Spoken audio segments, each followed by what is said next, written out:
Welcome everyone. My name is Melinda Hart. You are watching Stamping with Hart. I am an independent demonstrator with Stampin Up, and today we are going to be working with a stamp set that I haven't had a chance to work with, but I have had on my desk for such a long time. This is the Shaded Summer stamp set, and I realized when I started working with it to create the projects for the email, I do an email sneak preview of the projects, and I didn't put my stamps together. So I just figured I would put them together really quick while I'm on the live.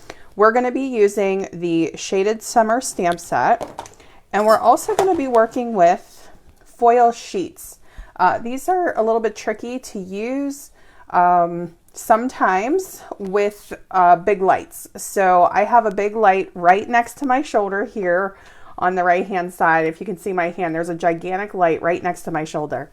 And sometimes, you know, with the foil, it can catch and look a little bit bright. So if you guys, if it gets too bright, just give me a shout in the comments and let me know. But we're going to do our best. So I have the copper foil sheets, and I also have the gold foil sheets.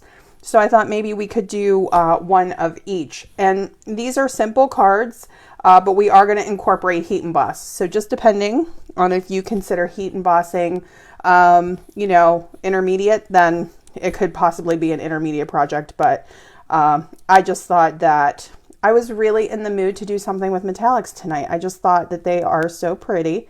And I think that the Shaded Summer stamp set has, well, number one, it's really beautiful. It's like, it's very soft and romantic in my opinion.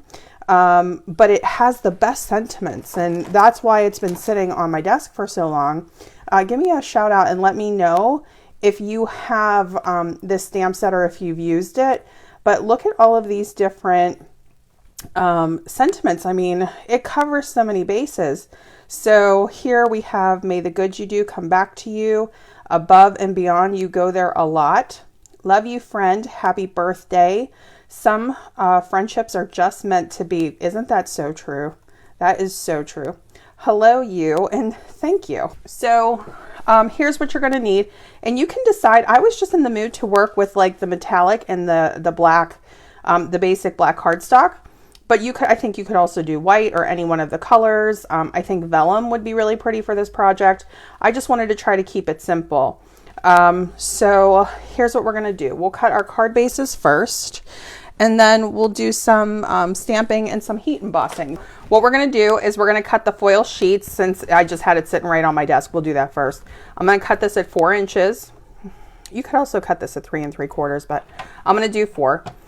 Whenever you're working with a foil sheet, it is not difficult to mark it up, right? We can kind of scrape them and scratch them, and it's okay, you know, because it just kind of gives it a little bit more of a weathered look.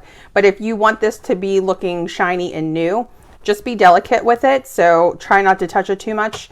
I'm just going to set the this plastic piece down. It kind of snaps into place, and I'm just going to slide this down. And then we're going to go to the side here. So let me do that. And I'm going to cut this at 5 1/4. So this is kind of that standard size. That standard size card base. And you know, I did want these cards to be simple. Like there's just not that much going on. It's really just, you know, we want the foil sheet basically to be the fancy part. So we don't have to do too much other work other than the heat embossing.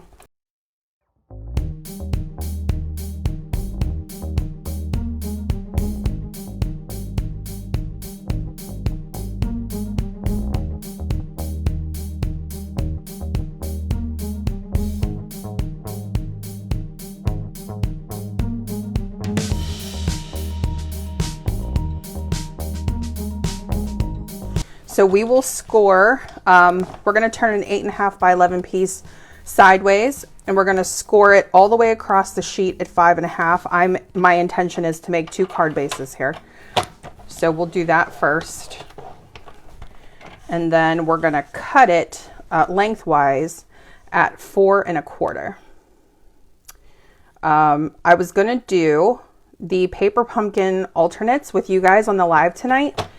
And when I opened the box, it was so darn cute. I had to work with it when my mom was here. My mom was here for the holiday, and I was like, I need to go work with this box for a little bit. And she was like, okay. So that's what I did. Okay, so we have these two card bases. These are the card bases that open from, you know, up and down. My technical terms, right? We'll set these aside for later. Now it's up to you if you guys want to have a border or not. I did one of each. So I did a really thin 1/16 of an inch border. So it's just 1/16 of an inch larger in basic white than this piece on this card. And then this one does not have that. Okay. And then of course our card bases are 4 1/4 by 5 1/2. So this panel here is 3/4 inches by 4. And then it just kind of looks like it blends into the rest of the card. I really like that look. So we're going to recreate this one. This one is tone on tone, but what I thought I would do is do a version with white heat emboss on this. And then I thought with the gold, we could do the flower and the sentiment in black. So if you're not familiar with the heat emboss powders, we're going to be using the Versamark ink. And the heat emboss powders in our annual catalog come in trios. You can either get basics or you can get metallics. I'm going to be using each. We're not going to use all 6 shades, but white is from the basics pack. Copper is from the metallics pack. So you have copper, gold, and silver, or white, black, and clear. Okay, so let me do copper first. All right, and so here's how I was doing this. I am going to put my, I'm going to set my magnets down. And again, we're just going to be mindful of the grid here. So I'm just going to line this up with the grid, because when you work with Versamark, which is like a sticky ink, it is going to pull up on your foil sheet. So just know you can tap it back down again, and I'll show you as we do this. I also recommend some type of an anti-static tool whenever you're doing heat embossing. This is called an embossing buddy, but they have different things out there. And this will help with like removing oils, and especially with the foil sheets, your fingerprints can get on here real easily. So I'm just going to run this embossing buddy right over the whole panel. And then we're going to use our Versamark ink. And for the background piece, like you can kind of see, like I'm going to have to move my magnets around a little bit as we stamp, and that's okay. We're going to be using the smaller floral cluster here. So there are 2. There's a really big one, and this one's so nice. And then there's this one which could actually become an extension of this. You could do like a whole page or a whole card with that on it. And you know I love stamping backgrounds, so I think that'd be gorgeous. We're going to do the background with just the smaller stamp. Okay, so I'm just going to ink this up. And you can use your, you know, Stamparatus if you want, but I'm going to do this freehand. I'm going to be stamping this basically 5 times. And the concept is the center and the 4 corners. And if you want to do it, you know, more than that, you still have space here and here if you'd like to kind of sneak in some more, but just to kind of keep it a little structured and simple, we're going to do the 5 stamps. So I'm going to start in the lower corner here, and it's okay to kind of have it kind of off of the paper, and you're just going to stamp straight down. So Versamark ink can slide around a little, and just try to go straight down and then straight back up again, and that way your stamp won't slide. I love, love, love, love, love creating backgrounds with florals. I placed my pre-order today, by the way, finally. It took me forever. There's just been so much going on. I've been wanting to place that pre-order. I did not know they were going to do free shipping, obviously. So when I saw they were doing that, I was like, oh my gosh, that was meant to be. I'm doing my pre-order on the free shipping day. So that's pretty cool. And I did pre-order one of the floral sets, which I will definitely be stamping with all of you guys. Okay, so I'm going to just try to be mindful of where my magnets are. I'm going to go into this corner here. Now I will say Let me just remove this. We can always put that back later.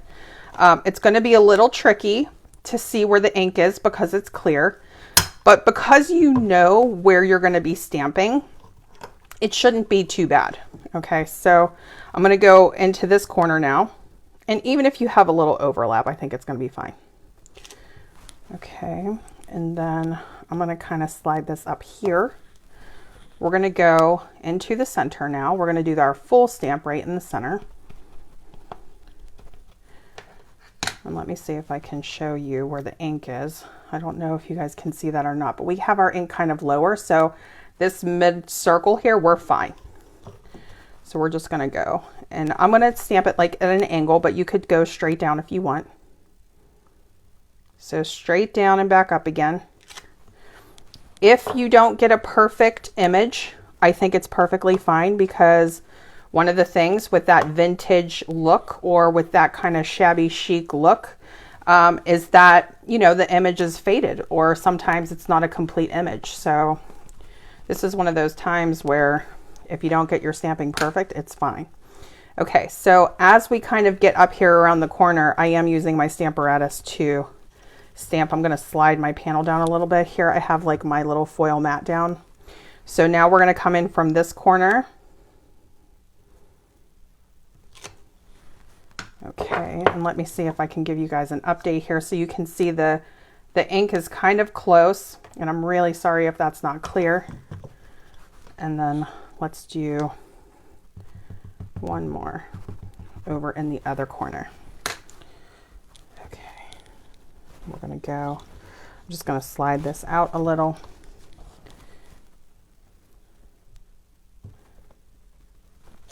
Okay. So we should be good there. And now we can go ahead and put our powder on it and heat emboss. I've seen some people have a little paintbrush when they're getting rid of that excess powder. It's so smart. I do not have one of those, so I'm just going to use my fingertip or blow on it if we need to, but let's see how we do. So since we did the last one tone on tone, which was in the copper, we're going to do this one in white, just so we have our options. I also know that a lot of people use containers, which is so smart, like little Tupperware containers for their powder, which kind of keeps it contained and neat. I am not that organized yet, so we're going to work with paper, and I'm just going to get my white heat emboss powder, and let's just run this over.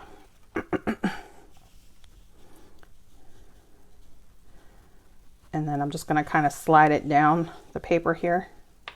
Try not to dump the whole thing out. Okay, and if you have any places where you feel like you didn't get enough, we'll just put a little more powder over that. So like right there in that corner, I'm going to try that again.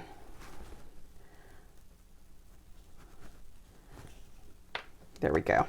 That looks much better.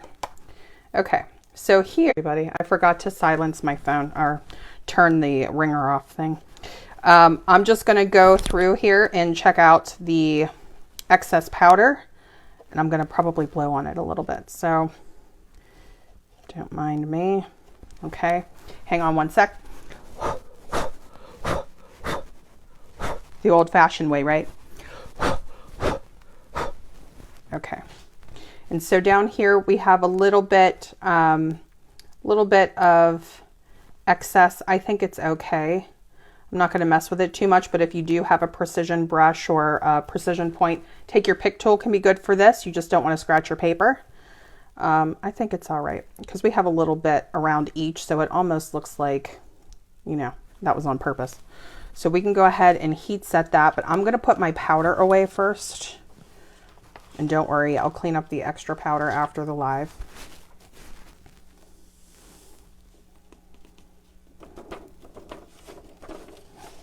Okay, let me just go ahead and get my heat tool here. All right, it's going to get a little bit loud for a minute, and we're just going to basically cook this powder until it's shiny.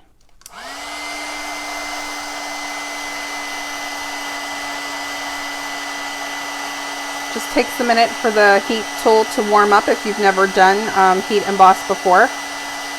I think it looks even, you know, heat emboss is always fun, But there's something about doing it on specialty paper that just kind of adds an even extra element of like, wow. Okay, so you can see that's starting to change color there.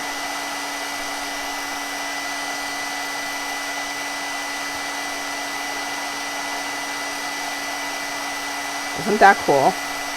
Now, because you're using a foil sheet, it's going to curl a little, and that's okay. You can straighten it out with adhesive.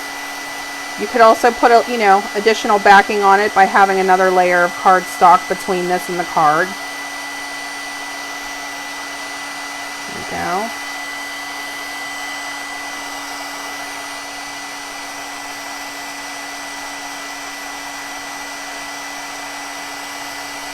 Isn't that beautiful? Oh my gosh.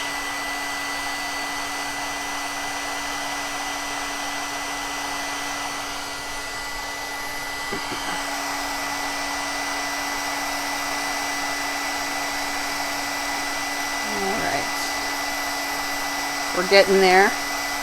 One corner left.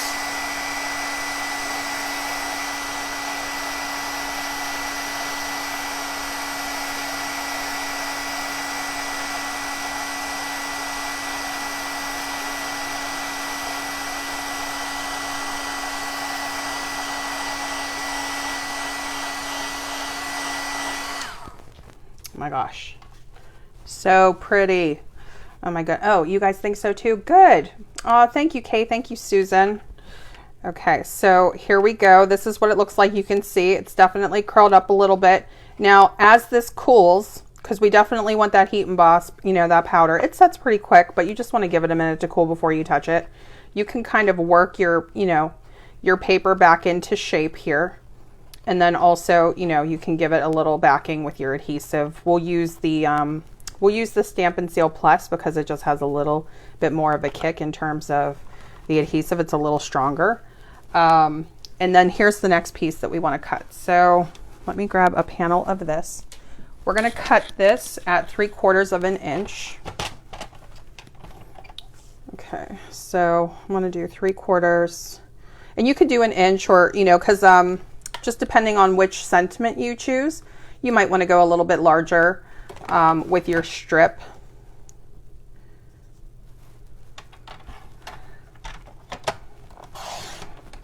And then we're going to cut that to 4.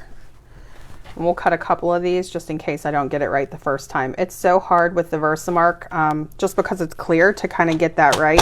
Stamparatus can help you with that. You could do your positioning ahead of time, but since I'm freehand stamping it, we'll cut some extras.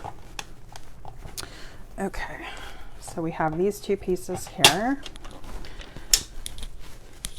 All right, we're going to go back to that embossing buddy. And whenever you're working with, some kind of a powder, you can always wipe off the residue after the fact, like especially on a darker cardstock like the basic black. I'm just going to kind of go to the edges here. And then I'm going to get my embossing buddy back out. Just got to make sure that powder comes out. Sometimes it doesn't. Give it a little tap. Some people have like it's like a brush kind of thing, and it's pretty cool. Okay, so should I use the same sentiment or should I use a different one? I used Love You Friend on the first one. I used Above and Beyond, You Go There a Lot. That one's so important. I should make a ton of those.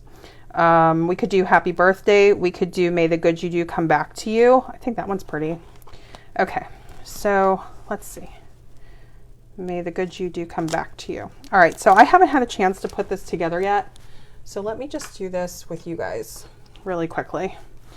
You've probably seen me do this, but if not, we'll do this now.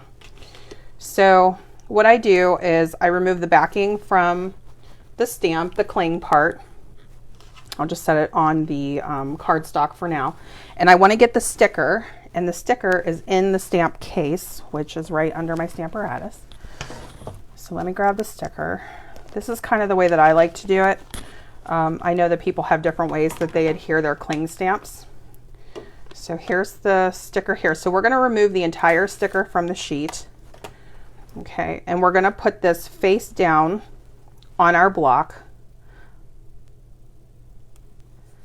And then we're going to peel up this part here.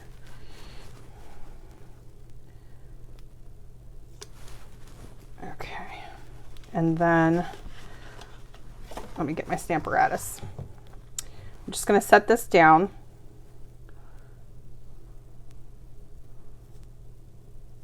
And now I'm going to turn this over and we're going to line it up with our stamp.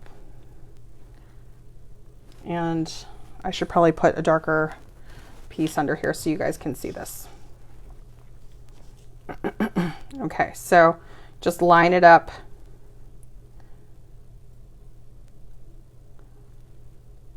And you just press it down and you get that perfect fit, right? So that's just the way that I like to do my cling stamps. You guys can let me know in the comments if you have a preferred way that you like to do it. So I'm going to go back to the Versamark ink.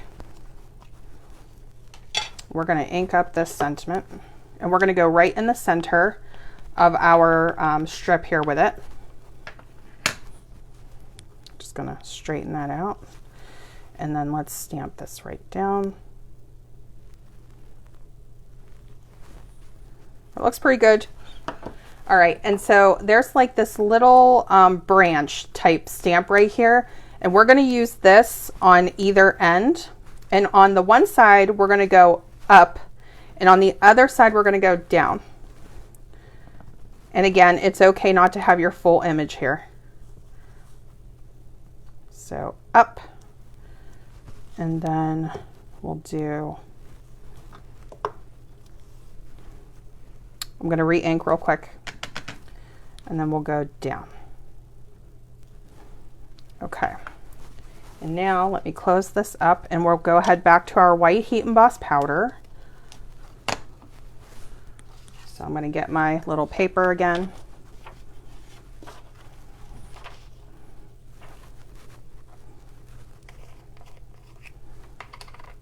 Okay. We'll see how I did with not touching it with the embossing buddy. I'm so bad with getting my fingerprints everywhere. Okay, that looks pretty good. I'm proud of myself on that one. Here we go. I usually flick the front, and I had a comment once saying flick it from the back, and that, clearly they were right. Okay. So I'm just going to try to remove this little piece right here with my fingertip. I got a little ink there.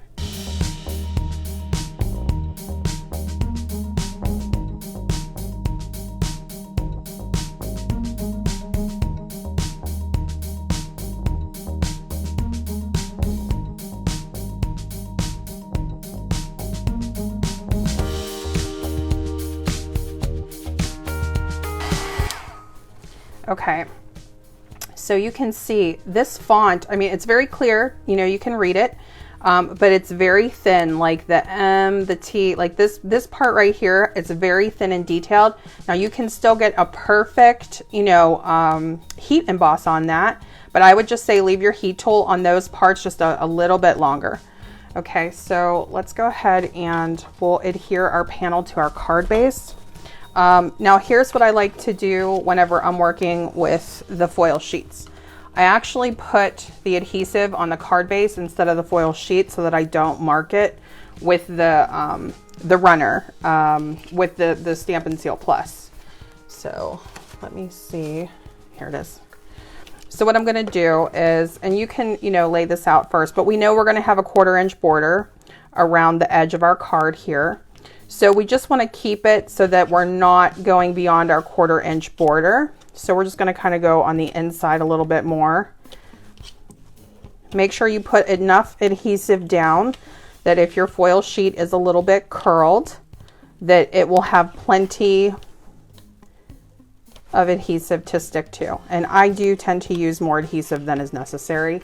But I think that with our specialty sheets, you know, a little extra is always a good thing. And then we're just going to line that up. I'm going to try not to dig my nail into the foil sheet. Okay. And we're just going to make sure that we have that nice and pressed down. And what I'm going to do is, and you do not have to use your shirt, you can have like a cloth with you or something. I'm going to use my little jacket here. And I'm just going to try to get that residue from the our little embossing buddy off of this. We're going to do the same thing with our little sentiment layer here. And then what we're gonna do is we're gonna put our sentiment layer down. Okay, so, and I'll compare these two different shades as soon as we have this adhered. We're gonna go right to the edge with our adhesive on this panel because it's gonna go right to the edge of our layer. Okay, and hopefully I didn't get anything on the surface. If you get any extra adhesive, like if it goes over the edge there, you can just fold it back. It's pretty easy. And then I kind of went like bottom third of the card, but you could go, you know, right in the center too. I like this image too much. So we're just going to go slightly lower so that we're seeing our flower everywhere basically. And then just go across. Okay, and so there's our card. And then here is the other card. So let me just compare the two and you guys can decide which one you like better. If you like the tone on tone, or if you like sort of that standout white on the copper and the black, the basic black. So there's the first card. I just love the sentiments. I can't get over it. Okay, and then here is our second card. So let me bring this one back in for a minute. Now the other thing I thought would be really pretty that I didn't do on this, this is retiring. I did not get a chance, not the stamp set, you guys. It's the scalloped lace trim is retiring. This 3/8 inch trim. So if you do kind of want to go for that romantic feel, I thought that that would look pretty if you would want to do that like above and below your, you know, your panel. Like if you kind of want to add a little bit more embellishment or a little bit more fancy to it, or you can pop some of your rhinestones, you know, among the buds or the branches. I think that would be really pretty. But I kept this one pretty simple. So we'll just let all that heat, emboss, and foil do the talking for us. Here's the other card. So when I picked this up, so basically you position your stamps where you want, set them down on your sheet, pick it up with your plate, and then go ahead and do your stamping. So if you're doing multiples of these. Okay, so I just wanted to jump on here quickly while we're working on card number 2 to tell you about my 2022 In Color Club. I will have all of the details in the description below. There will be a link where you can find out more information. Basically, it's going to be a membership over the next 5 months to collect all of the brand new in colors that are going to be debuting in the new annual catalog from Stampin' Up! Starting May 3rd. I will be basically providing all of the in colors, one color each month of all of the coordinating products, along with a tutorial and a card from me in that in color for each month. So go ahead and click that link below to find out more. Deadline to sign up is May 1st. Yeah, just gonna trim this down. So you definitely want to have like about 4.5 inches. Depends on how much of the ribbon you're trying to conserve. And then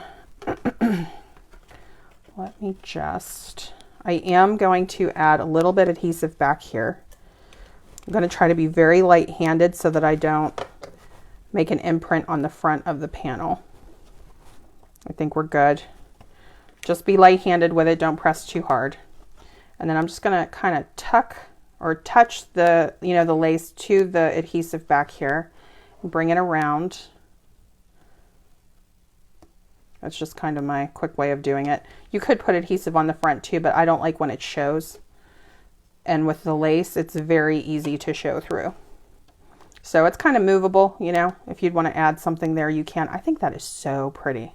Okay, so now what we're going to do is we're going to put the adhesive down on our card base again. The other thing that I wanted to mention just before I wrap up this video is that this is an absolutely perfect time to join Stampin' Up! If you love the tutorials, if you love the exciting new product launches, you would get immediate access to see inside the brand new catalog, which won't launch publicly until May 3rd. You would also get a chance to pre-order brand new items in your starter kit, and there's also free shipping on that starter kit. I also have a link about how to join and all of the benefits of that down in the description box below. Okay, so thank you all so much for spending time here with me tonight, and I will see you guys again on Sunday at 7:30 p.m. All right, bye everybody. Have a great night.